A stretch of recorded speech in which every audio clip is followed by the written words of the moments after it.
பால்கடல் கடையும் பொழுது வரப்பட்ட அந்த துர்தேவதைகளுக்கு கொடுத்திருக்கப்படுகிறது. என்ன கொடுத்திரு ஜேஷ்டா அதோட கூட வந்த துர்தேவதைகளுக்கு விஷ்ணு பகவான் கொடுத்தாங்க ஒரு வரம். என்ன கொடுத்தாச்சுன்றால், சூது கழிக்கிற இடம், மദ്യം விற்கிற இடம், சுத்தமல்லாத வீடு, வேசியாலயங்கள், இந்த மாறால பிடிச்ச வீடு, டஸ்ட் பொடி அடைஞ்சு இந்த இடங்கள்ல எல்லாம் நீங்க போய் வசிச்சுக்கோ அப்படின்னு அனுகிரகம் கொடுத்திருக்காங்க.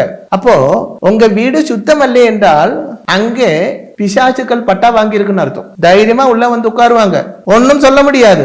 அதனால அந்த பட்டா பிசாசுக்களுக்கு போக வேண்டாம் என்று நீங்க நினைக்கிறதா இருந்தா வீடு சுத்தமா வையுங்கோ.